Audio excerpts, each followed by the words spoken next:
week's podcast, I'm joined with Adrenaline from SOB, Fat Hog from formerly Berserk, and Gentle from 3-5. So the inspiration to this was to kind of put faces to names. There's no really other podcast that covers all things console, Hell Let Loose comp related. So my goal for this is to go over TFL, Summit, TPL, the Winter League, matchup reactions, upcoming matchups, teams to look out for, reactions, and then just having fun and shooting the shit with everybody.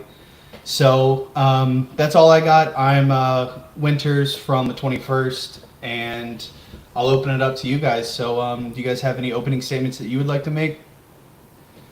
I'll go first. Yeah, I'm Adrenaline from SOB, formerly 508. Probably seen me around in a lot of the different servers. Yeah, just here to. I love Hell Let Loose. It was getting a little stale with the blueberry stuff, so I'm glad that we're opening up another league now, and I'm excited to see where it goes from here, man. Because there's a lot of work that's going into it behind the scenes. So excited for the podcast too, Winters. Thank you. Hog, you got anything you want to open up with? No, you kind of nailed it with the intro. Yeah, for those who've seen me around the leagues and stuff, I used to be captain of Berserk Infantry, and about 2 days ago came over to 3-5, and so be rocking with those guys. So looking forward to that. We'll go over that conversation. Gentle, you have anything? Yeah, I'm the leader at 3-5 Marines. Part of the founders, elected leader, and that's about it, man.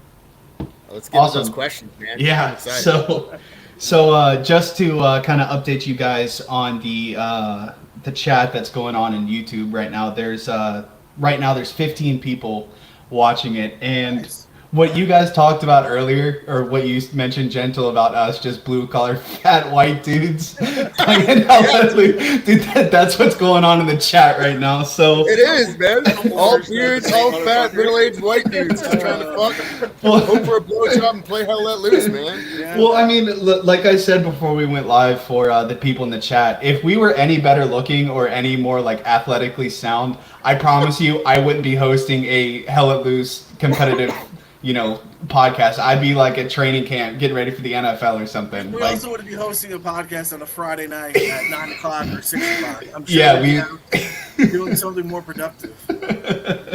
Exactly. But so I don't know who these people's like gamer tags are, but someone named Matt said, Gentle, the camera adds 10 pounds, LMAO. Thanks. And then people were saying, same for you, Hog. Hog's got a lap hog. Gentle's smile is famous now. Noah Montgomery asked Gentle, where's your wand? Oh, it's right here, man. This is legit how I call plays, guys. I'm like basic bitch, not tech savvy, right? So I'd like make videos with like a blackboard or a whiteboard behind me and like draw up this intricate plays, and like if I can have a minute or two, I'll go over some of the names. No, go ahead. Like I said, this is for you guys. So just letting you know, right? And I'd be pointing with the wand, and everybody made fun of me for this because this is my daughter's Harry Potter wand. You know what I mean? Right. But yeah, it's your daughter's. Sure it is. I just grabbed it was either this or a straw that I could find to use as a pointer in my house. And I was like, fuck it, I'll just use this Harry Potter one. But yeah, what's its name? What? What's the wand's name? It's just the wand. Like everybody flips me shit for it, man. It's funny, dude. But yeah, I could show you how to use Maps Let Loose. It's a really good tool. No, we've gotten to the. Yeah, no, we've gotten to the point of the Etch a Sketch and all that shit and fucking, you know what I mean? Like drawing the maps and stuff. But this is like when we were first playing out, and even just a couple months ago, I was still doing it. I'm a blue collar guy, so I'm not a tech savvy guy. But yeah, some of the plays. Your strat book is just pictures of Gentle's blackboard and just trying to break it down. Oh yeah, and I always start off with "What's up, nerds?" You know what I mean? But anyways, some of the plays that I've created with that, they're very sexual, and no context of the plays at all, but some of them were like butt plug, cum shot, titty pincher, nipple clamp. I'm sure there's more. Oh, Operation Penetration. Dude, like, straight up, it's just a giant dick, dude. Like, So if The you're better. commanding a comp game, are you like sitting back, like directing your troops, looking at the map with your wand, like? no, no, dude. I ain't that gay. Yeah. All right, so You guys are in on a secret. Berserk had one called Angry Beaver. Nice. That's awesome. That's too straight, man. Come on. Yeah. yeah, no, we don't have anything like that. Our play calling's just like, oh fuck, we're losing mid, or hey, our garrison just went down. Someone help! Yeah, we're getting double count. Yeah. So, all right, we'll jump into some of these questions. These are submitted from Gentle himself. So this is for Thanks for coming both. out, dude. Thanks. Yep. Yeah. Exactly. It's. I told you that it was going to be secretive up until the podcast went live. Yeah, man. So this is obviously for both Adrenaline and Hog. We'll start with you, Adrenaline. Sure. When you realized you had to leave your unit and start a new journey? Did it hurt you, or was that for? Yeah, that was for both you guys. Okay, so when did you realize that you had to leave your unit and start a new journey? Did it hurt your gut on a scale of 1 to 10? How hard was it to leave? This is a multi-part question. Yeah. Oh, you got to add in the last part, dude, because I've left a unit before too. Okay, so he said after leaving 15 PG, after being there for only 3 to 4 months, it hurt and ended up yakking, but knew it was the correct move. Yeah, well, we're getting right into it tonight, huh? Yeah, obviously I was with 508 for almost 2 years, so it still definitely stings leaving there, and I have no ill will towards them. I mean, listen, whatever gets said between happens, I get it. You want to be painted as a bad guy, that's fine. But as far as gaming communities goes, 508 is. I would recommend anybody to go there. The atmosphere is amazing. It's great. The leadership's great. Honestly, I was just getting bored of the game. The comp was the only thing that was keeping me going. I really didn't even want to get on at night. We have a thing called Night Patrol, which is fun, but then we would just go in, we'd steamroll a lobby. We'd even try and lose it, and then just with the blueberries, you guys know how it is. Yeah. And I was considering just kind of even not playing anymore. But HLLCompLeagues got me through a lot of tough times in the past 2 years. I know it sounds stupid, but you guys know that being able to get on and not worry about anything can really go a long way. So I figured, why not just try to change instead of just cutting it off completely? So I decided to kind of just go out on my own and do my own thing. Of course, there's bad, feelings are hurt and people are mad, and I totally get it. And I have no ill will towards anyone over there. I'm sure they won't say the same about me, but it is what it is. And yeah, I mean, on a scale of 1 to 10, it was a 10, man. It still stings. I still miss a lot of those guys over there. But, it's rejuvenated me playing. And even just the intricacies of it. You guys know running a community. It's more. It's not even about getting on and playing. It's running the Discord, recruiting guys, getting your name out there. So did you get those butterflies back? Yeah, I did. And That's good, it was man. it was nice, man. And again, I wish I was able to stay over there, but the comp is the only thing that I'm really interested in. And I'm not saying we're going to be the 7th or 3-5 in 3 months, but I'm hoping down the line, we'll be respectable enough where in TFL we can hold our own and do our own thing. But that's what gets my juices going, man, is the sweaty lobbies, getting on and seeing 3-5 on one side and Berserk RIP on the other or whatever. But so that's kind of what made me make the decision. We had a tanker guy leave a couple months ago, and he kind of called it out and saying, the comp is what he wants to do. That's the only thing he wants to focus on. And gaming communities are great, but I feel like if you're just going to be comp, you're just going to be comp oriented. So that's kind of what made my decision. And again, no bad blood between 508. I still game with a couple of those guys from time to time. A couple of them I text on a daily basis, But it was more I needed to change, and that's what I did. I would beat myself up if I just gave up or just stopped playing the game and kind of lost touch with the community that I've grown so fond of. I mean, I talk to you, Gentle, all the time, and Winters, we've been talking. Hog, I hope to talk to you more too as well. So it wasn't just the 508 guys that I'd be cutting out; it'd be guys that I became close with in other communities, who I do have a great relationship with. So I just decided to try something different and see how it goes. Will it work? Again, I don't know, but give it a shot. See what happens. Yeah. Yeah, I think that's really important because, I mean, I think all of us have experienced this game can definitely burn you out, especially being in a competitive community. Like when I first started playing Hell Let Loose, I didn't even know that there was competitive communities that existed. Like I thought, you know, for the longest time, I thought Blueberry Lobbies was just like the farthest that you could progress. And then, you know, I started seeing like people, like multiple people with clan tags, and found out that there was a Hell Let Loose Facebook page, and you know, I just made the basic, you know, post like, hey, are there clans, and got invited to the 21st. But you know, I've been in there for quite a while, and it was actually after the end of Summit 2. You know, we were struggling. Well, speaking from the 21st, you know, we kind of struggled a little bit through Summit 2. You know, we won Summit 1 without, you know, much of an issue, but come Summit 2, we started to hit some speed bumps, and like the teams just progressed so much between Summit 1 and 2. Like people like completely were revamping their play style, and you know, just like any team, you know, you suffer back-to-back losses, or you know, you don't progress as far as you know you should have. It definitely took a toll on a lot of people, and that was like back in January of this year, and I was like, you know what, I'm tired of listening to people fight over, you know, petty shit, and you know, the game just didn't become fun. So I didn't, you know, personally leave. I just took a very, you know, lengthy break from the game, and you know, tried from the Discord. But the burnout is definitely a real thing. So whatever you have to do whatever you have to do to mitigate that. Go ahead. Two things. So yeah, 100%. The burnout is real, and at 3-5 we advocate so much to take LOAs. Like take a leave of absence, take 2 weeks, take a month. You don't lose your spot, you don't lose your rank, because we're competitive milsim. We're 90% milsim, or 90% having fun, 10% for organizational structures.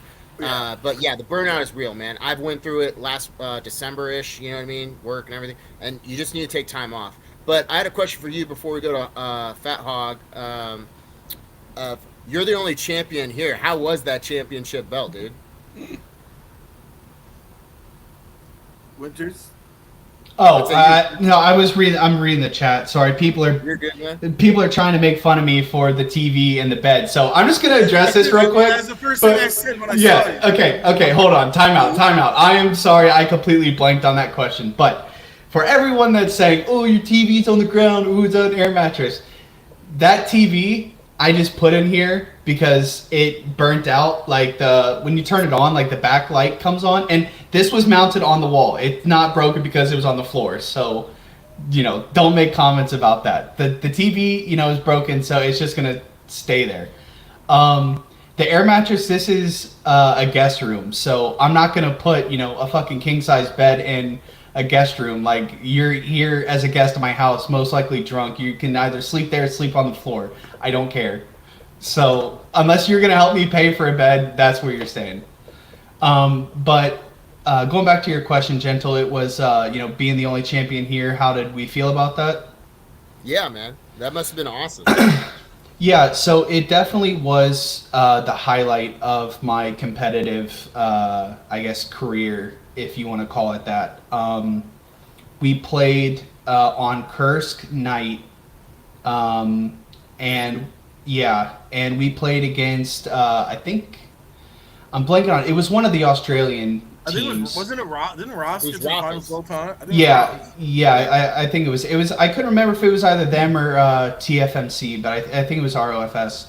Anyway, we played them on Kursk night, and we held midpoint all 90 minutes. And I mean, you guys have played them enough to know their play style. Those guys play like snakes, and I mean that as in they are bush Wookiees, and not talking shit about them because that's their strat and they do it very well. But I mean, those people are bush Wookiees, man. And I watched a stream that one of them uploaded, and on that midpoint, in like the last like 20 minutes, they had squad leads hiding in bushes inside midpoint with their watch out, waiting to put down an outpost. Just waiting for people to get away from them far enough to where, it lit up green and they can put an OP down to spawn people in point. And God, the last 10 minutes was a scramble, dude, because we lost the garrison on point like 3 times within 5 minutes. And when we knew we secured the win, and hear everyone in proc chat singing "We Are the Champions" was a blessing and a curse. Like I kind of mentioned earlier, it was a blessing in the fact that we won the first season of Summit, but a curse in the fact that not going into too much detail, but the saying like you don't fix what's not broken.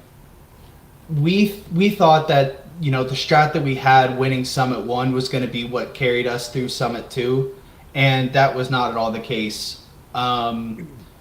We had people take pretty extensive LOA after the first Summit season, so we were kind of out of practice.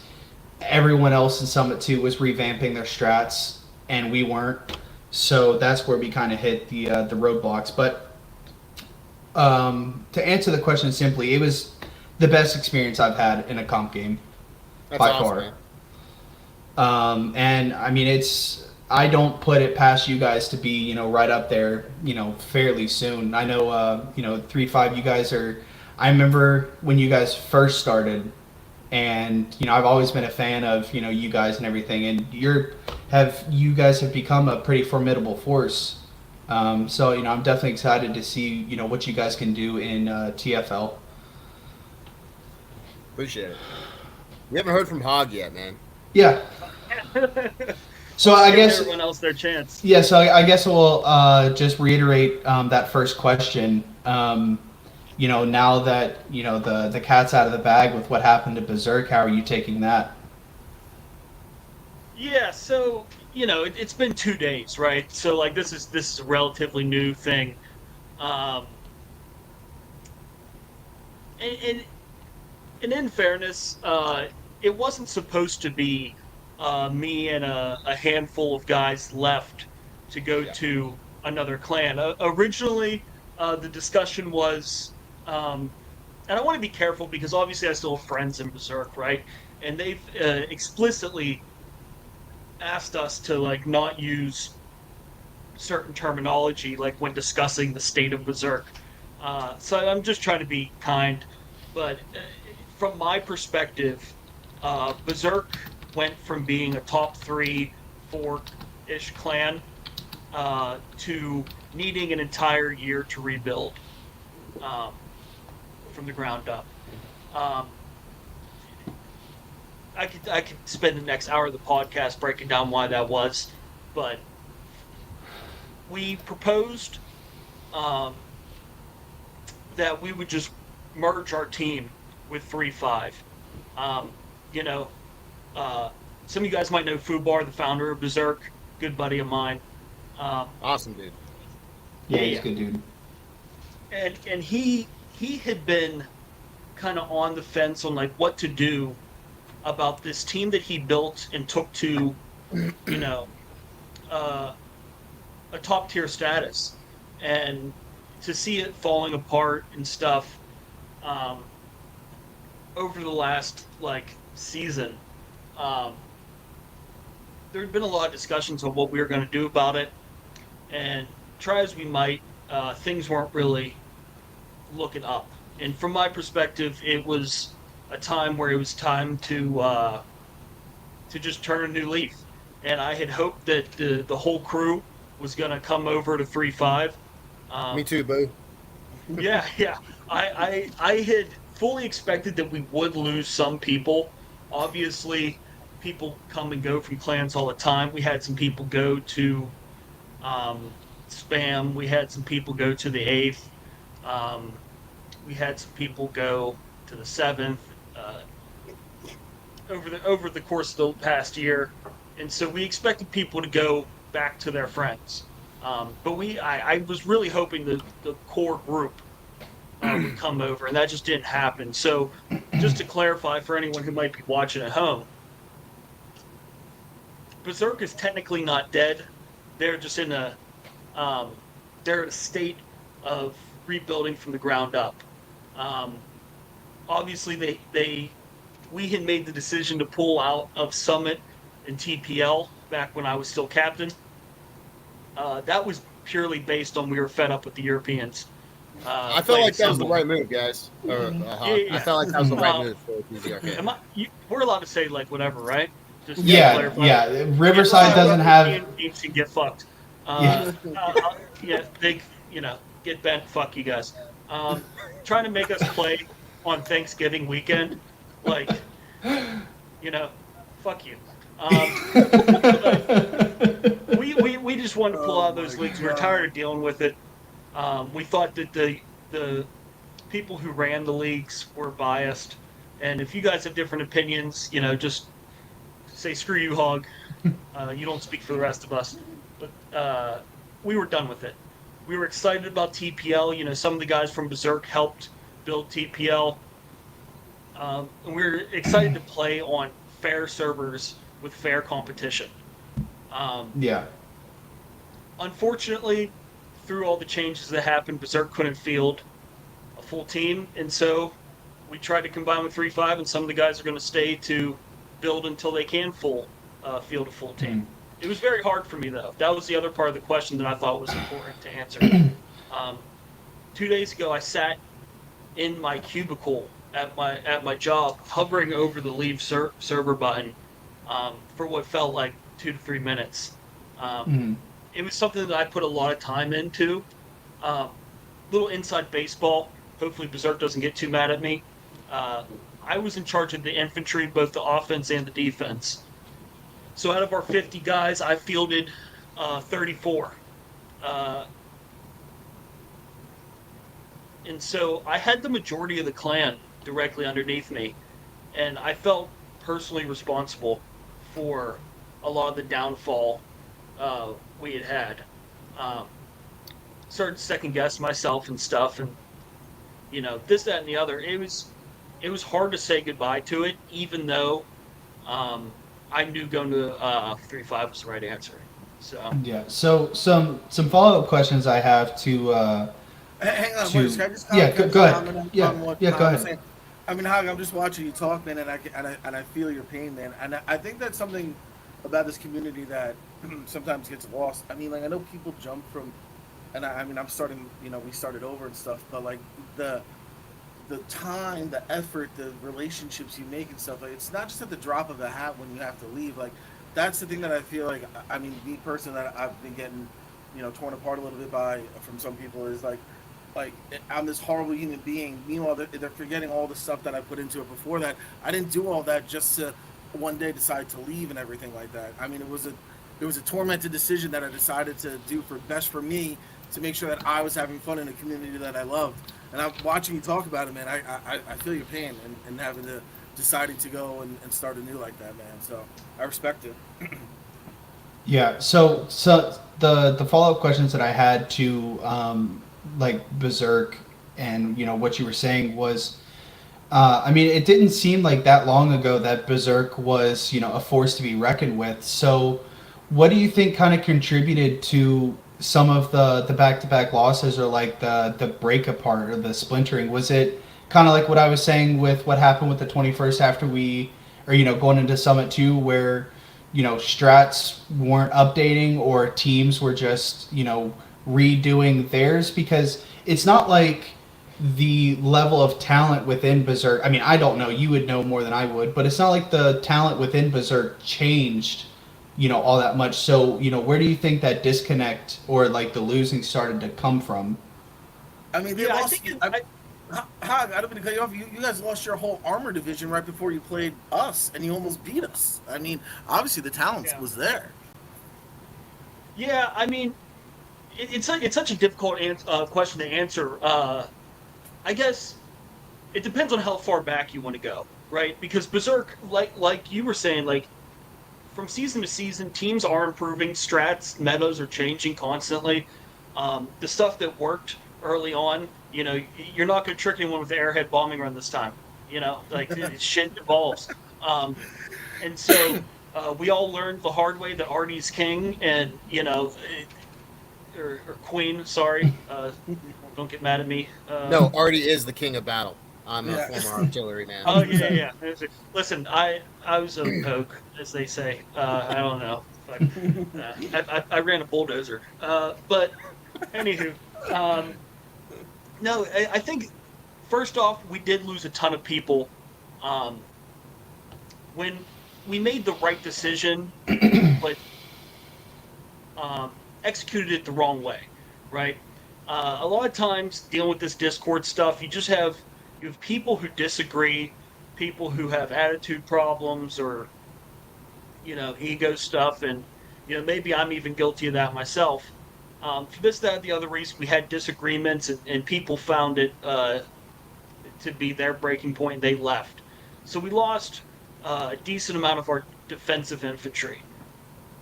Okay, well, we're going to power on. We ended up combining the offense and defense just so the infantry was under one banner. Mm-hmm. We did some allocation changes and stuff, and switched numbers around. One thing that early on Berserk was like all attack, no defense. Yeah. That's how I remember Berserk. You guys We were sent ferocious, man. in the early days. We sent the majority. Like I can't remember exact numbers, and they won't get upset because they've changed the strat since, like 2 or 3 times.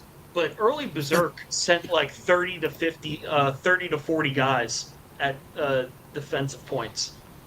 We were offense heavy, and it bit us in the ass a couple times. Teams like the 7th and HLLE really made us pay for it a couple times.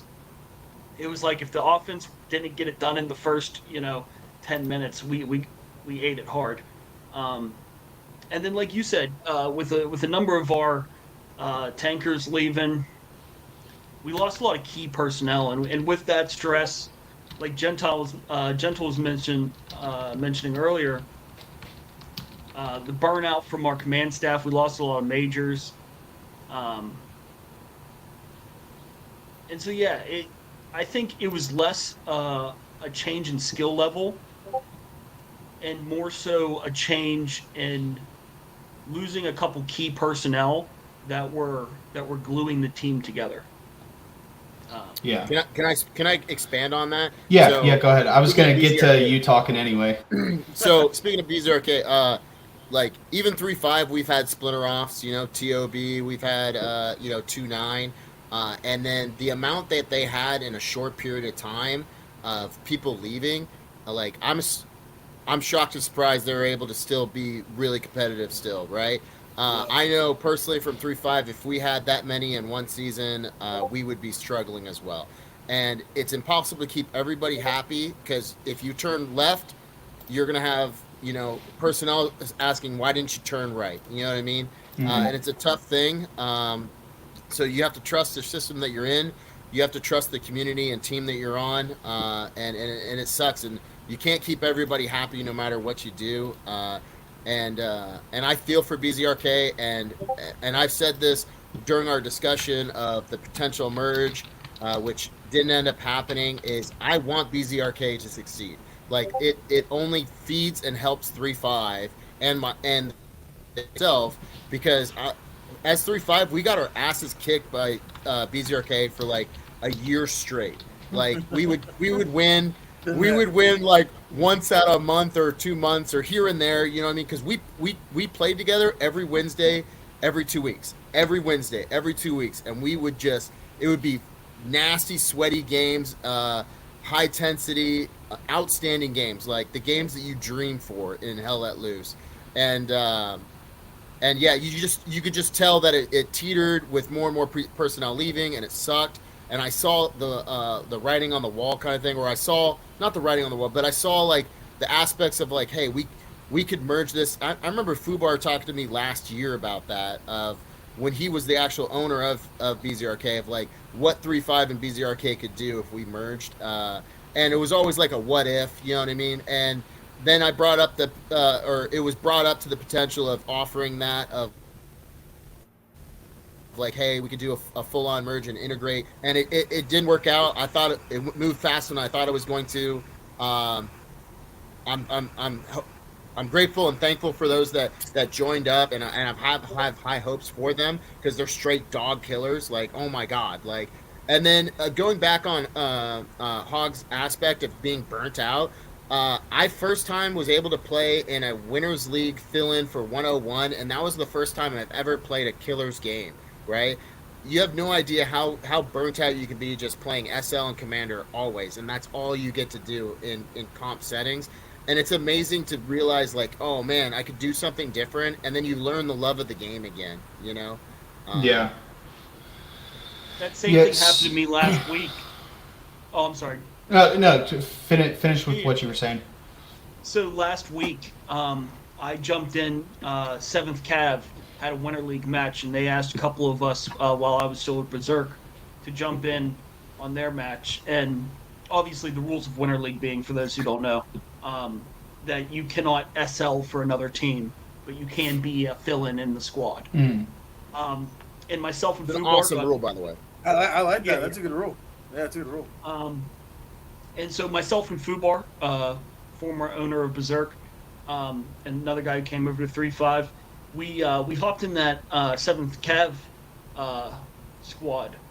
And I had told him as we were going through the burns, I was like, you know, this is the first time in 2 seasons that I have not been a squad leader and or playing commander in a scrim or competitive match. And then I, you know, not to brag too much, but, you know, I fucked up many a tanks with satchels, and I forgot how rewarding that feels to blow up tanks. You know, I hadn't had explosives on me in quite some time, so it's definitely good. I mean, one of the biggest things I'm excited about going over to 3.5 is, you know, I don't have captain next to my name. I don't have to be in the Discord calls anymore. I don't have to do meetings. I don't have to make rosters. I don't have to do any of that. I get to just be in a squad and shoot motherfuckers in the face. So I'm super looking forward to that. Yeah. So kind of moving on. With this this new TFL, you know, what are your guys' you know, group's feelings about that? You know, with the SOB and, you know, 3.5s, like, how are you guys feeling about that upcoming season? Well, I mean, we're not going to partake in it, obviously, because we're still newer. I mean, I just love the whole, but like, I think the whole, first of all, the work that's going into it from everybody behind the scenes. I mean, Gentle's just been killing it. We're all putting in a lot of time and effort to make sure that it's going to be a league that sticks around for a while. But what I'm hoping is going to start to happen is, like, I like all these newer clans that are popping up, and I just hope that, you know, because I don't know if it still is, but it's free to play on both, right, to pick up. So, like, what we're focusing on now is getting guys that want, like, I joined 5.0 when I was like level 20 something, so maybe getting these lower level guys who want to do the clans will give us time to groom them to how we need to be, and then we could jump in and play. I just want more of a, like, I feel like TFL's gonna be very diverse. Like, I couldn't tell you who's gonna win season 1 right now. Like, 8th is a fucking monster right now, but now 3.5 just picked up half of BZRK, so it's gonna be fun. And I mean, I could go down the list of all the teams. So there wasn't half. Yeah, well, just being factual. a couple guys. But the point is, I feel like out of all the seasons, we don't really know who the front runner is right now. Like, it's always 7th, HLLE, and TPL are kind of the leaders. Like, right now, like, it's open season. It's going to be exciting to see who comes out on top. You know, like 3/5 beats 21st one game, and then the next time it's the other way. So I'm really excited to see who's going to come out on top, because right now I couldn't pick a winner if I had to. Yeah, it's definitely going to be fun. You know, I'm looking forward to it. I do like the fact that it's more, well, almost all the way through more North American based. So it's definitely going to accommodate to us a lot more than trying to set up a game against ROFS or TFMC where we're playing them at fucking 2 o'clock in the morning just so they could play at noon. All right. You mind if I That's gush up. on TFL for like 5 minutes? Yeah, go ahead. Go ahead. All right. So this idea all stemmed from BZRK 3.5 and the first, right? If you don't notice, we're all American, white, chubby, fat males that are blue collar usually, that are working guys with families, right? And we get nothing but fucked by playing EU guys, right? You know how hard it is to wake up and then tell your family, I don't know if I can go out this Saturday or Sunday at 12 noon because I have to play the hardest goddamn team on the league at this time frame that hopefully I can field a full team. That's probably not my A team because they've got lives and they've got work of overtime, of sporting events with kids. So we came up with this idea of like, all right, guys, we got to solve this. Like, we're just getting fucked. And then it's the same aspect of then people are wondering like why we're losing against these teams. We're losing against these teams because they're both EU and NA combined, right? And BZRK first, 3.5, and many more are just NA based only, right? And so we came up with this idea of like, hey, let's create our own league where it's only North Americans only. And if other teams want to join, you have to play on North American time frames. We're tired of getting screwed on the aspects of not being able to field our A team or not being able to even play because we have to go work overtime or go to our kids' sporting event. And we all take this like really serious. Like I don't know about y'all, like I take this as this is my NFL, man. Like I kind of stopped watching NFL so much once this started. And it all stemmed from a quick conversation. Next thing you know, Kaz made the Discord, and BZRK was like, fuck yeah, let's do it. First was in it, and then next thing you know, like, it just started snowballing. And we had 8 teams solid that are in it, and now BZRK backed out because of the potential merge or semi-merge, whatever you want to call it, and 6 took that spot. But this allows aspects for all working blue-collar family men that live in North American with the opportunity of the Aussies and EU if they want to, but it's probably not advantageous for them to join. But this is mainly tailored to the blue-collar working family man league. You know what I mean? Yeah.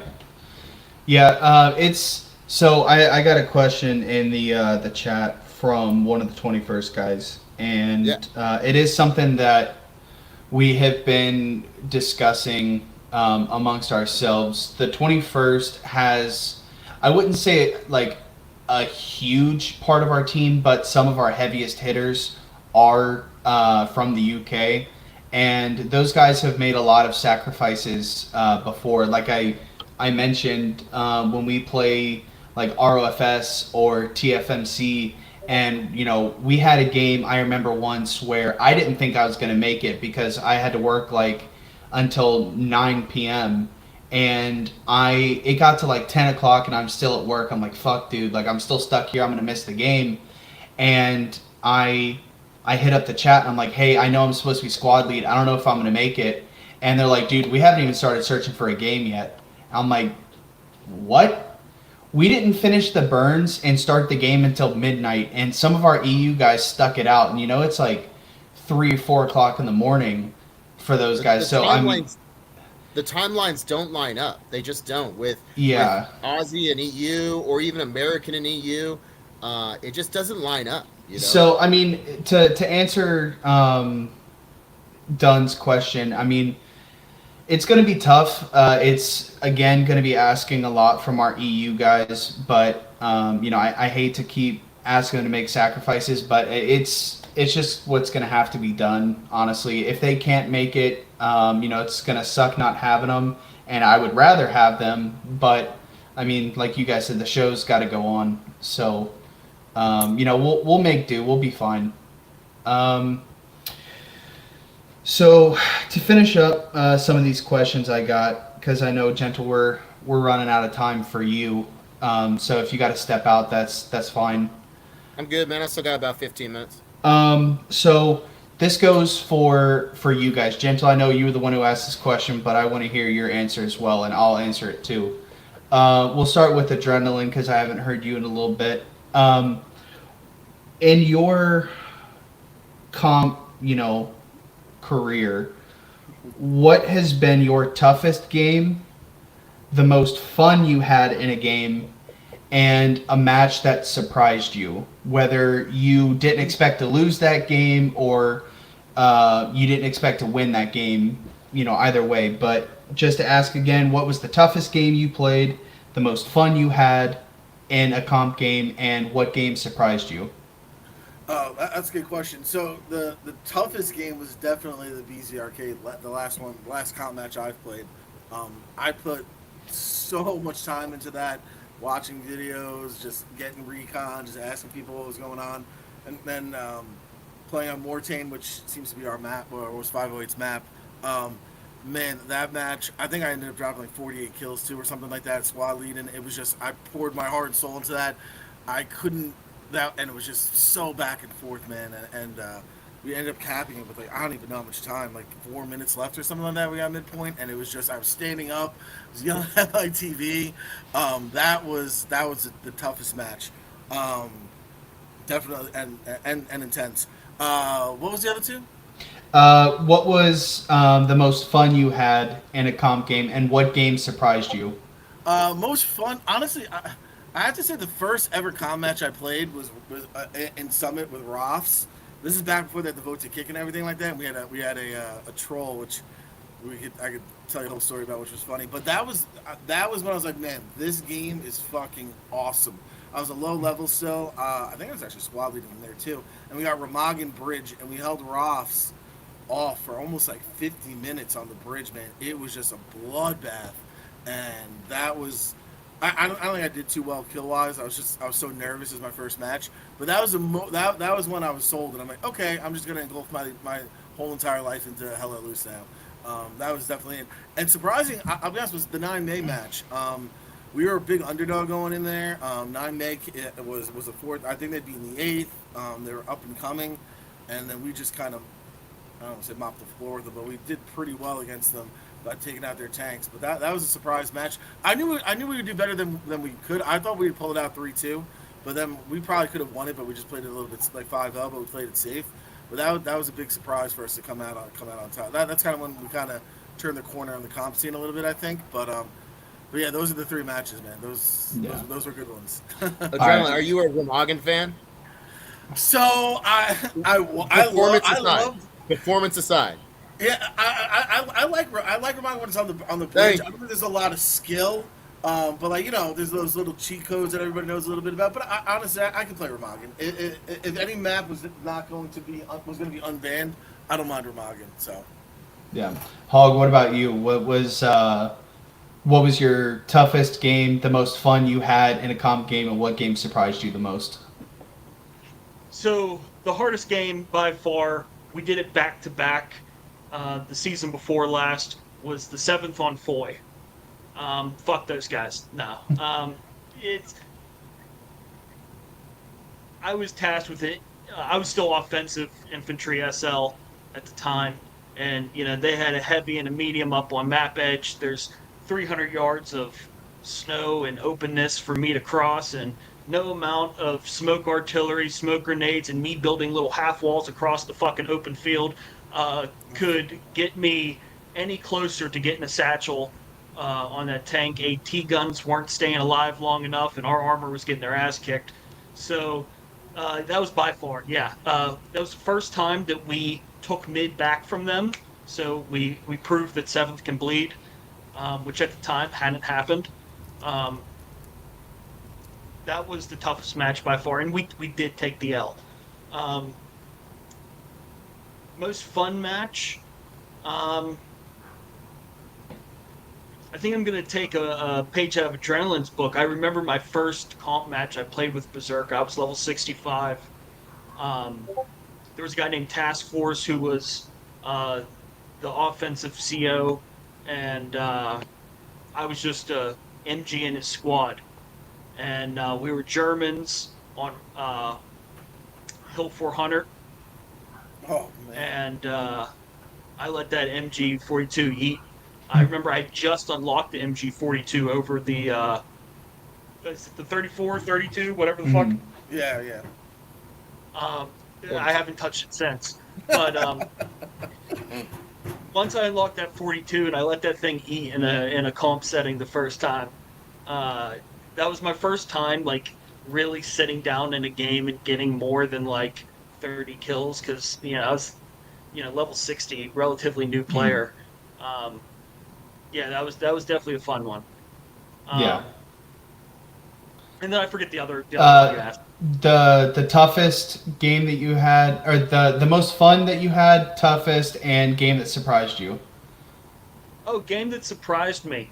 Um, the most recent one that Berserk played when we played 7th Cav.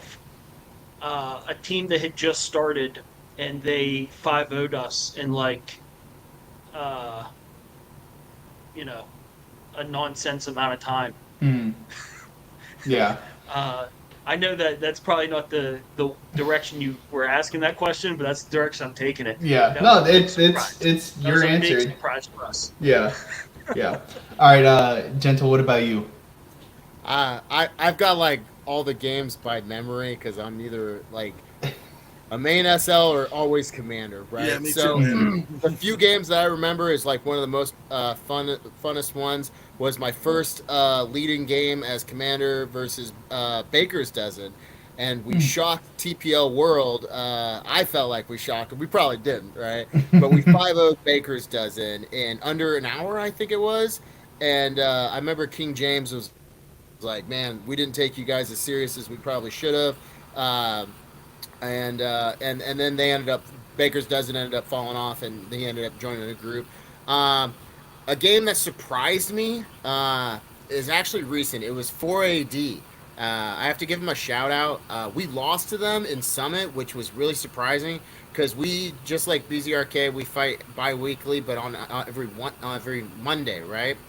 And we've been mopping the floor with them and doing really good against them, right? Because they're an up-and-coming team, just like BZRK was against us for 3-5. They were like 6 months to a year ahead of us. And then same thing with 3-5 versus 4AD. And then it was Foy. It was offset objectives. We were being way too aggressive. All of a sudden, there was like 10 minutes left in the game. And we're like, guys, like, what the fuck? Like, let's 5-0 these guys, man. Like, we know we're better. Let's go. Come on. And we got too aggressive. We sent too many too deep because it was the backside of the grid squares kind of thing. And one airhead on third and a great placement garrison deep on their fourth. And we got double capped in 10 minutes. And it was really, really disappointing and really heartbreaking. That was surprising. The most fun was 2 games, actually, and both against Merc, which is surprising because me and Merc don't get along too great. Like, especially those motherfuckers making 3-5 play on Memorial Day weekend. Go fuck yourself, okay? Like, straight up, dude. Like, playing on a national holiday like BZRK on Thanksgiving, like, that's kind of fucked up, man. And then, again, on fucking Memorial Day, like, we have a lot of vets. And if you don't understand that, seriously, go fuck yourself, dude. But anyways, all in good fun, right? I'm over it, right? You seem like it. You seem like it. Yeah. I know. I have some hate. I know I got some hate in the gut, but it's all in good fun. I don't take it too serious, guys, right? But the first time we played Merc on Summit, we beat them. They were They were about to 5-0 us in like an hour, and then next thing you know, we double capped them and fucking won. And we're like, holy shit! Like we're a team to be reckoned with.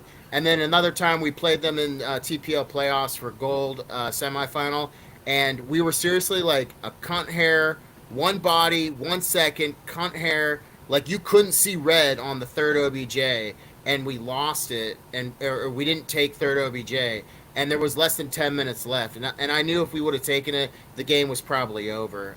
So hats off to them, but it was just such a teeth grinder. So for me, and I could be wrong in saying this, so don't quote me on it, but it was funny that you brought up, those last 2 points, being so close to capping a point and Merc. For me to answer that question, I would say the most fun I had and the toughest game I had were both the same when we played in the Summit 1 Championship. Just the absolute chaos on midpoint for pretty much the entire game, and it being cursed night, not being able to see shit against bush Wookiees. Like, I think the farthest kill I had was like maybe 25 meters. Like, no shit. They were like in your face the entire time. Yeah. And First night is dark. and I wish if one of the 21st guys in the chat, like Dunn, can remind me what that midpoint was. But the game that surprised me the most, and this is where I'm not 100% sure if it was Merc. I feel like it was. In Summit 2, we played, I think it was Merc on Foy. Uh-oh. And anyway, it was us against Merc on Foy, and we were fighting back and forth, and we were so close to 5-0ing them. Like, you couldn't even see, any red left in that objective. And all of a sudden, they start contesting the point, and then we start losing the point, and then they completely wiped us off point, and then took, all the way to midpoint. We're like, what the fuck just happened? Like, we had that point locked down. And their commander uploaded the video of his POV to the YouTube, and we saw what happened. So on that last point, he spawns from like their last garrison that they had left, or I think he may have been the last one to come off of the HQ before it got locked out when we started capping. And he got incapacitated, and as he's laying on his back and we're like a cunt hair away from capping, he throws out a Hail Mary strafing run, of all things. And the strafing run was what killed enough of us for them to contest the point. And, like, I already feel bad enough getting killed by a strafing run, because every time I'm a commander, I might as well just, like, piss away the munitions, because I never get kills at that fucking thing. But he got enough to flip cap weight, and then we were like, dude, what just happened? And then it went all the way back to us losing midpoint. We're like, dude, we're gonna lose this fucking game. Like, what happened? So yeah, that was definitely the game that shocked me, was being that close to beating them and then losing it. Like, I don't know, what just happened.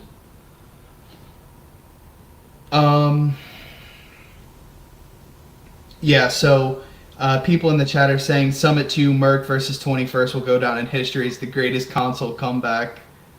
Has the 21st beat Merc? Yes, we beat Merc. Like, are you talking like, have we ever beat them? Yeah, in a league. Yeah, we beat them in Summit 1 on, I want to say it was Stalingrad. I think... Oh, God. You guys played Stalingrad? Yeah, in Summit 1 we did. Yeah. You know what? It might have been one of those scenarios where, because I know in Summit, and I'm not 100% sure with TPL or how TFL is going to do it, but I think it was one of those where, like, Stalingrad was banned, but if we exceeded, like, the burns, then... Yeah. It was like you do 2 burns, and then you play whatever the next, whatever comes up. whatever the next map is. And I think it was Stalingrad. We were burning for like almost an hour and a half at that point. We're like, you know what, fuck it, we're just gonna play it. Wow. But yeah, we played him. We beat him on Stalingrad. Do you remember if you were the Germans or the Russians? I want to say we were the Russians. Oh, wow. Yeah, because I know like the. Fuck shit then. Yeah, because I know their meta. I could be wrong, because it felt like so long ago, and I had so much stuff happen since then, like my son being born and blah blah blah. But so that's come on. Match is more important. That's not blah blah blah. That's like life-changing events, dude. Yeah, that kid was just born. Nothing, no big deal. Yeah. Well, so it's funny. So Single most important event of my life. So going into that, into my son being born real quick. My son was born January 22nd of 2023, and that day, the Bengals were playing the Bills in, I want to say, the AFC divisional round.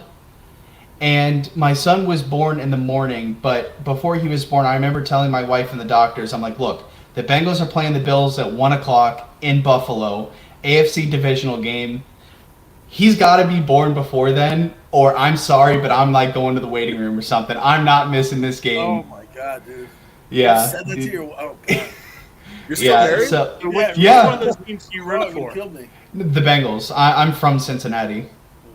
See, I'm from like 40 minutes south of Pittsburgh, so Oh, you You piece know. of shit. what's it like knowing that like you were only good for a couple years? What's it like? Oh, dude, don't get me fucking started. Oh Six my! rings is crazy though. You guys had Kenny Pickett. Like, come on. Absolute trash bag. Now you guys have Russell Wilson, who threw an interception in the Super Bowl to lose the fucking game. Listen, And got- you have- I got and- Daniel like Jones, 12 so Pro I, Bowls. I can't say nothing. Yeah, and you have Justin Fields, who runs like a girl. But Looks like one too. Our last losing season was what 2008. I don't know how you guys do it. I honestly don't. You guys should have had a losing season last year.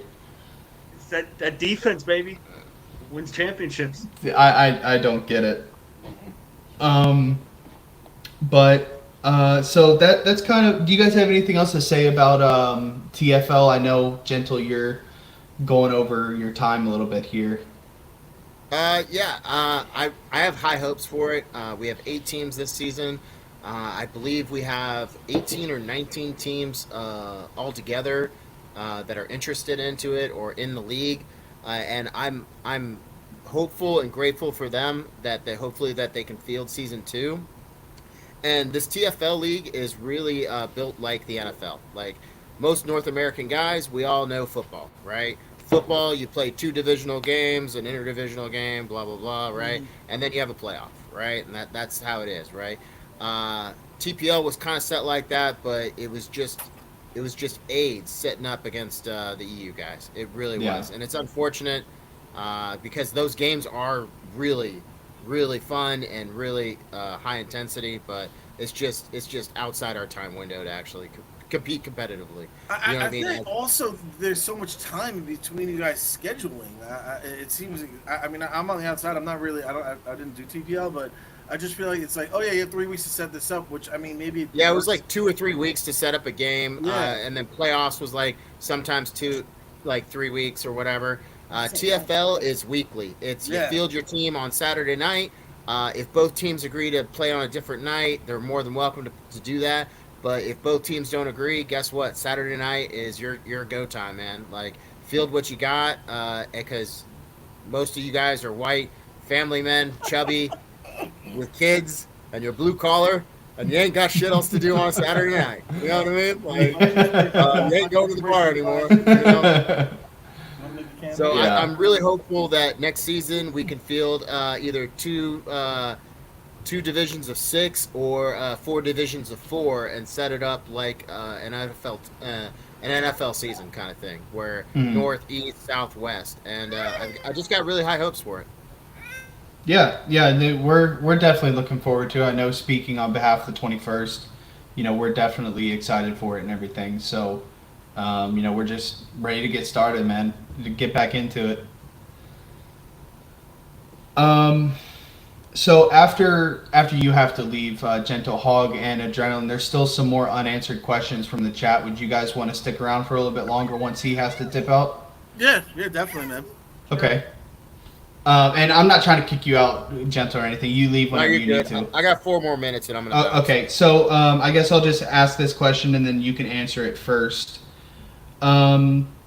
Where'd it go? I'm scrolling through the chat. Hold on. Basically, okay, here it is. What are the top 3 performance indicators that you guys can think of, like the kill count, KD, accuracy, etc., for an infantryman, recon, tanks? One or all just curious. Is that indicative of winning a comp match? So KD ratio helps, right? Combat score, yeah, it's kind of where you're placed. You know what I mean? Because if you're steamrolling a team and you're on defense or whatever like that, you're not going to get that big of a combat score, right? It's making your shots count. We advocate on hitting your riflemen. I know a lot of people think it's funny having certs and stuff like that, but we advocate people to actually go out with riflemen and actually get a certain amount of combat score with a rifle to get better at shooting. And we up it every season. Every season we up that bar. to make sure that, hey guys, this is not only a requirement to be part of 3.5, but it's also a challenge to yourself to get better and a challenge to make the game actually fun again. And I remember I was trying to go for our expert rifleman. I was like, holy crap, like this is actually really hard just with a Car 98, getting that X amount of combat score, which is really high, and then competing and then hoping that the game lasts long enough that you can get it done. But mainly, if you're able to follow orders and you're able to do things and execute what your SL is doing, and not being yelled at as a squad leader, I know it's so frustrating as an SL, and you're like, you see your AT guy just sitting with 2 rockets, and you're pinging this light tank, and you're like, why is this light tank up for almost 2 minutes? Why do I not have supplies down? And I've had third OBJ for more than 2 to 3 minutes off the rip. Those are frustrating things that can easily get you off a comp team. And people need to realize this is a team first, and this is a team-oriented game, and you can't put yourself first. And a lot of people, not a lot of people, some people like to put themselves first, going after that combat score. Let me keep going on attack when I'm losing the cap race. You have to come back on defense. So all those are advocates that 3.5 recognizes and identifies of who's worthy to be fielded on a 3.5 Comp 9. Yeah.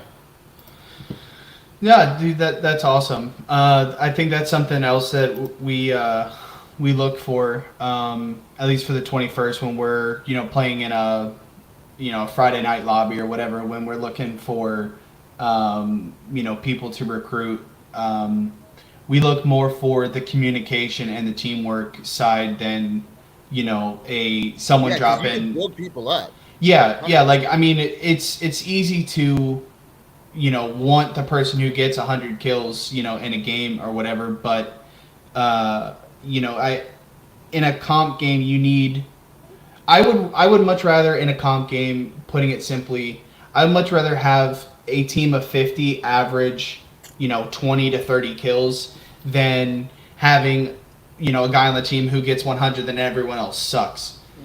Because then, that's not doing any good. So like you said, building people up, I think also makes them more loyal and, want to win for the team instead of wanting to win for themselves. Because the game doesn't keep track of your total KD for a reason. So it's not like you're like, I need to maintain a fucking 1.5 KD. No one cares because it doesn't keep track of that. So I think what you were saying about building people up and everything, and, looking for the total, like, well-rounded player is definitely something that is very important. All right, well, I got to bounce. Winners, this is awesome. More than willing to join again. Hog, Adrenaline. Had fun, guys. And it was a pleasure, brother. Take it easy, guys. Yep. Thanks for being here. Yeah, I'll piggyback off. Yeah, go ahead. Go ahead, Winters. No, I was going to reiterate the question. Yeah, I'll piggyback off of what Gentle said. I mean, listen, it's a first-person shooter. You got to be able to shoot, so you kind of assume people know how to fire and how to shoot guys at some point or another. But it's the intricacies in the game after that. He's right, man. Nothing is more infuriating when you need a support box and you don't have a guy on support, or you're, all right, come in as support. All right, hang on. I'm just going to go find this guy that ran by me, or, being able to listen in the moment and follow through on the command is so key and so big. I always make a joke that I find like my right-hand man when I'm squad leading, and whatever squad I'm in, I want him with me because I know I can rely on them for whatever I need at that moment. Also, map awareness is really big too, man. Like, if you know the map, especially sometimes in squad that you guys know, like, okay, we gotta we're focusing on one area, we're getting bogged down, but then you have somebody like, hey, Adrenaline, why don't we go up, to keypad 4, put the OP there. So having somebody in that map in your squad that knows the map in and out as well really goes a long way, and just in general knowing it too as well. I think that's an underrated thing as well too, which could go a big way. But yeah, I mean. I agree with Gentle. The whole thing of being able to listen and follow through on the orders and not having your ego. I mean, unfortunately, some people think they're better than they are, or want to play their own role of whatever it is, and those guys usually don't work out. They get angry, they get butthurt, or they end up leaving because it's not what they want to do. So yeah.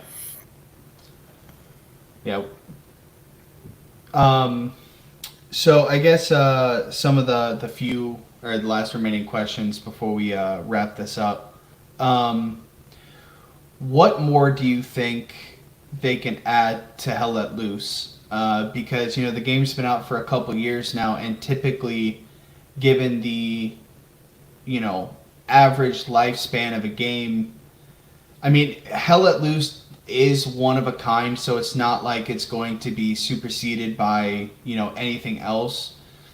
But yeah, so besides the server browser that's already been announced and is going to be in the works soon, what else can they do to keep players coming back, retain the ones they all I guess, what can they do to continually bring in new players but then also retain the ones that they already have?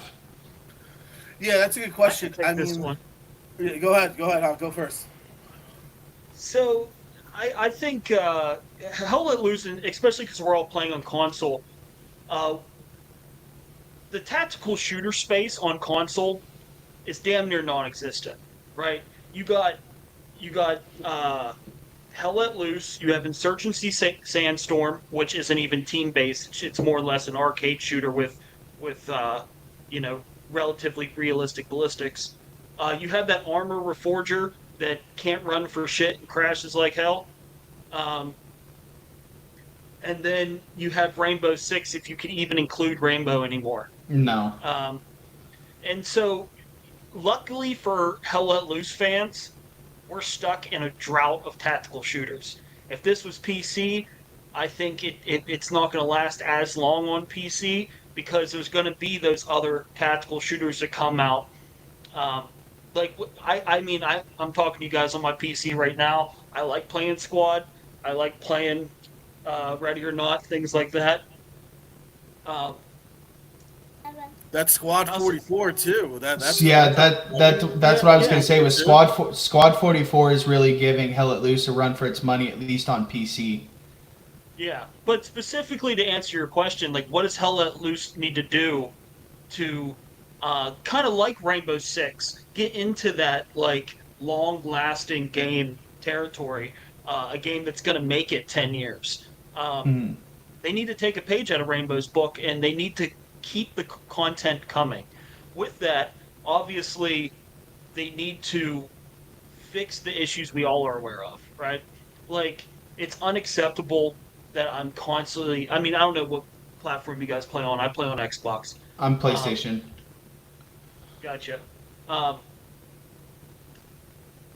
It's been running like shit the last year, Well, it's didn't always you... had bugs. Didn't you guys for a long time not be able to hear the Car 98? Like when you would read like chamber, a new round in after shooting, you can't hear like, because I remember that seemed to be like a problem for almost a whole year. Mm-hmm.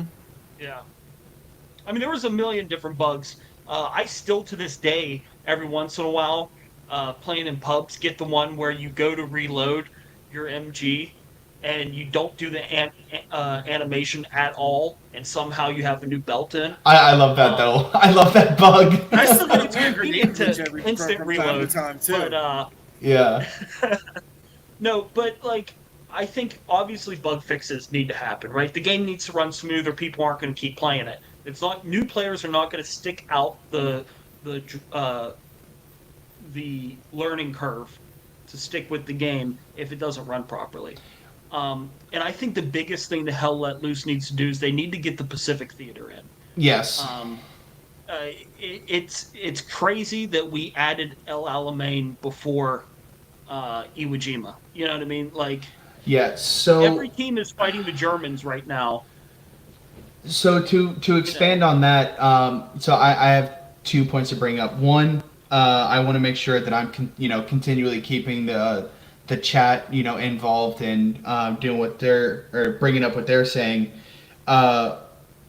Almost immediately after I asked what else could Hell Let Loose introduce, 2 different people said the same thing almost at the exact same time, and they brought up mortars. How would you guys feel mortars would affect not only like comp games, but okay, so one, would mortars become their own class, or would they be added to like AT, and then so that's I guess like my first question.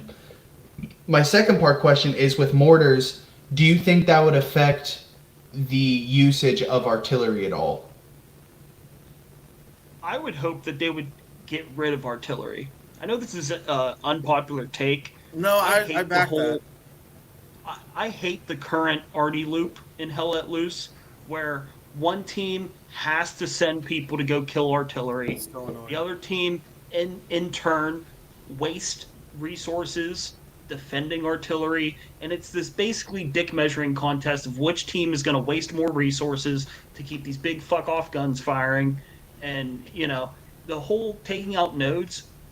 The biggest thing about taking out nodes is you get rid of their fuel, so maybe they have less tanks. But if they're winning the tank battles, then it doesn't really matter anyway. The whole thing is built around this artillery right now. Yeah. To spill the beans, as I said earlier, Artie is king, and it's controlling the meta. And right now, a team that does Artie better than the other team is I don't have stats to back this up, but I'm just going to pull one out of my ass. Is probably 60 to 70% more likely to win that game. 100%, yeah. Yep, I agree. And I have seen teams go to endless, like fucking ridiculous lengths to keep artillery alive. I've played against teams where they dedicate a light tank and a squad, like mechanized infantry and a light tank, and they build barricades around artillery just to keep those people alive. And I'm like, dude, this is absolutely fucking nuts. Someone in the Riverside chat just said that he had a team, or he played against a team that dedicated a Panther to protecting artillery. Yeah. Like that sorry fucking sniper going back there and running into a fucking Panther. Yeah, like teams go to endless lengths. Something else somebody said. Someone said in regards to mortars, remove the flamethrower and make tier 3 support be a mortarman. Someone else said that mortars should be a class of its own. Someone said fucking Berserk builds fortresses around their arty. But so getting back to We've only started to do that recently. So sticking with the arty and mortars and everything, I know you kind of started to get into it, Hog, saying that you hope mortars would take over for arty. Now, so here's another thing I guess that would be kind of difficult with mortars. Would you, like, how would they do that? Would they limit the amount of mortars that can be on the field? Because you get, 10 different squads, that can be, 10 mortars firing from different fucking directions on a midpoint that, a team's trying to hold. Like, that's a little bit more OP than artillery, it almost seems like. Yeah. If I was God of Hell Let Loose, and I got to snap my fingers and have my way, I would say get rid of the arty guns. It promotes a gameplay style that I don't think is particularly that interesting.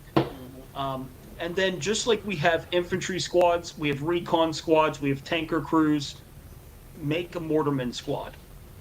Agreed. Because I was about to bring that up. While we're sticking with realism, a mortar is not something like in Battlefield that one guy sticks down, looks at his magic iPad, and hits a target. So let's do it like 3-man artillery squads. And then, just like you can only have so many infantry squads, you can only have so many recon squads, there would be a limit, and I think that would be the best way to balance it. So, go ahead. Sorry. Well, I just wanted to throw this last part in. Yeah. I think if you throw it in with another class, it's going to get buried. Mm-hmm. Mortars will not replace the need for AT. You will always need AT. Whether it's satchels or rockets, we need to kill tanks. So if you put it on the AT class, it's going to get buried. And if you put it on the support class, if you don't give it a support box, it's also going to get buried. Mm-hmm. And then you're telling me that if I have a mortar crew up, that now I can't build a garrison? That doesn't seem to make much sense either.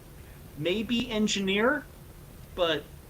So I think I think the best thing that we could do, thinking about it, for mortars, and kind of taking a page almost out of how Squad 44 does it, making mortars a 3-man squad.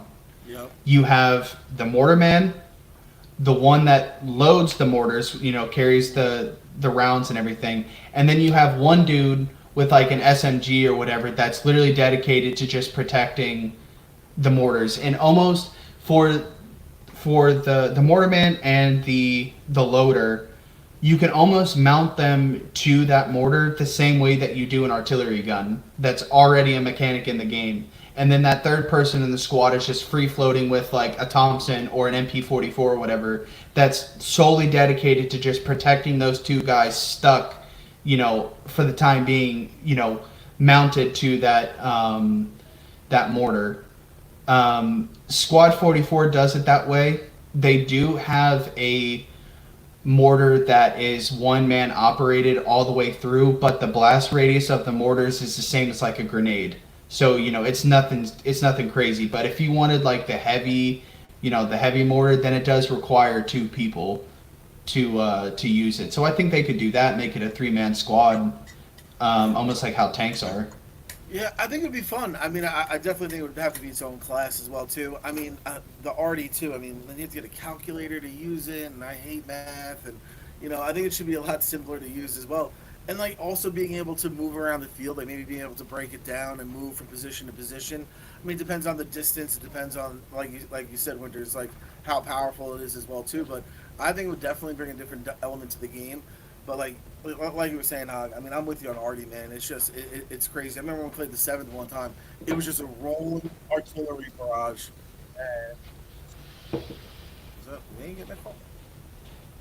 I don't know if I'm getting a call or not. Just a rolling artillery barrage coming in, and it was brutal. So yeah, I think it would be a whole dynamic to add in. Yeah, that game that I brought up earlier where we played Merc and Summit 2 on Foy, I was point defense, and I died, and I still remember that it was the worst fucking time I've ever had in a game. I died 63 times on point from artillery alone. I was miserable the whole time on point. I could not stay alive to save my life. I had garrisons built that would go down. I would move. It would get taken out by artillery again. I'm like, I'm not having a good time at all. But kind of moving away from mortars, and then we'll wrap it up with Pacific Theater. What I'm afraid of is if they are going to add the Pacific Theater, they're going down the same route as like Battlefield 5 did. Battlefield 5 added the Pacific Theater when the majority of the player base was gone already. And it was like a last-ditch effort to try to pull people back. And you know how Battlefield can already be being as chaotic as it is. Being able to do that on Iwo Jima was, even though the game was dying at that point, it was still pretty fucking cool to play on Iwo Jima. And, I can only imagine how a Hell Let Loose comp game would be on Iwo Jima or Guadalcanal or, some of the other islands, island hopping and everything. How do you guys think, that would play out, I think if they add Pacific Theater soon enough with a bunch of good maps, it could be a whole new game. Done properly. That's what could be exciting about it. Because it'll be all new maps, it'll be a whole new thing. Maybe some new classes, and then a whole new faction. Like how I said, we're only fighting the Germans, man. Like it'd be pretty cool to play the Japanese or something like that. I think, but like you said, it can't be too late. It's got to be sooner than later when as a last ditch effort. Because if they lose everyone, then what the hell is the point? But I really think that it could be potentially, if they drop enough maps and enough content for it, it could be almost a new game, which would be awesome. Well, even new way of playing. Even if it wasn't just the Pacific Theater, they haven't even they kind of tapped into North Africa with El Alamein, as shitty as that is, but they have the whole invasion of Italy that they haven't even tapped into. We were fighting in Italy before we were fighting in Europe. I don't think, I think a lot of people seem to forget that us fighting in Europe didn't start until the last year of the war. I mean, shit, we were in Europe June 6th of 1944, and the war in Europe ended, what was it, like May of 45? So like we were there for, you know, about a year, but we were in Italy, you know, in 42, 43. So that, you know, they have the whole, you know, Italian axis still to add. You know, imagine playing a comp game fighting over Monte Cassino. Yeah. Oh. Like that's still something that they haven't touched. You know, the Pacific Theater, like we were talking about. But like, Hog, what do you think about you know, the Pacific Theater, and then now that I brought up, you know, the whole operation through Italy? Well, and I think the thing that really separates that from what we have now is like the level of armor usage would be less. So, you know, presumably, and you know, I'm no historian, so you know, chat, I guess, shit on me for being wrong. But it's my understanding that in the Pacific Theater through the jungle, it doesn't take a rocket surgeon to figure out that you probably can't move heavy machinery as easily as they got to in Europe, right? Yeah, no. And therefore, there was probably less tanks, right? Not to mention the Marine Corps used, again, my limited history knowledge, used weapons like the M1 Grand significantly less than the Army did. They used that one MG that you see. What's the show that everyone knows? Pacific? With the Marines. The The Pacific, right? Yeah, it had that carrying, MG, homeboy burned his hand off. Sergeant Basilone, he mounted a stock to an M1919. Yeah. And so, like, I would love to just see, because these battles were just inherently different than what, you know, is kind of portrayed in Hell Let Loose in the European theater and even in the African theater. Like, I would like to see different weaponry. I would like to see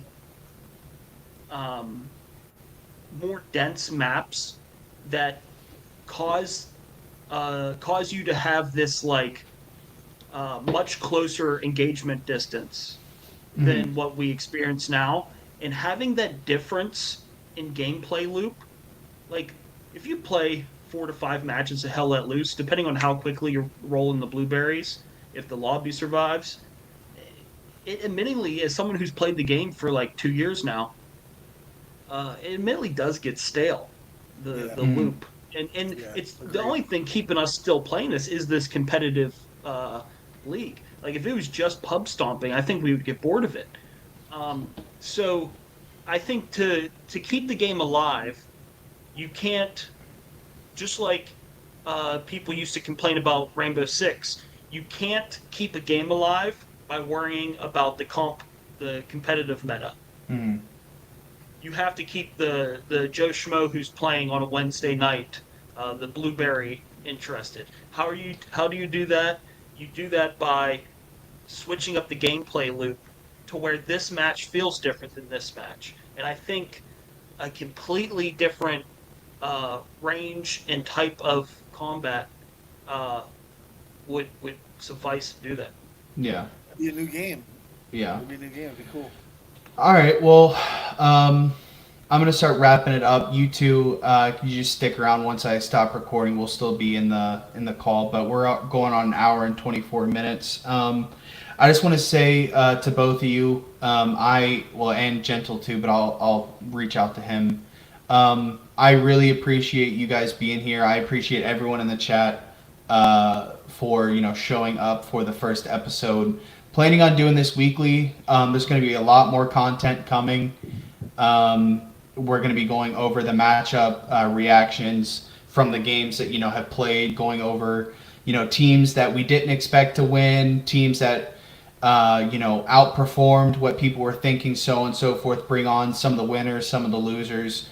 you know, getting more people from the community. This isn't a one and done show with the guests. You know, Hog, Adrenaline, Gentle, you guys most likely be back for more episodes if you're willing. But I really appreciate you guys showing up. I really appreciate the people in the chat being interactive and firing off those questions. Because like I told you guys in the brief that I gave before we went live, the conversation happens organically. Like, of course, I go in with a structure that I'd like to keep so I can cover the topics that the people care about. But I mean, you guys saw this was literally just us kicked back talking about, you know, the game and, you know, what the chat wanted to hear. So, you know, I couldn't be more happy with how this first episode keep went. going, honestly, but you know, hour and a half is good to wrap it up. Yeah. But yeah, so I'm gonna go ahead and stop the recording. I really appreciate chat being here and everything. And like I said, I just need you to just for, you know, one more quick second after that. But we'll be back on next Friday around this same time. Again, I'll continue to put out the links and everything. But I will see you guys next week. Thanks, guys. Yep, thank you.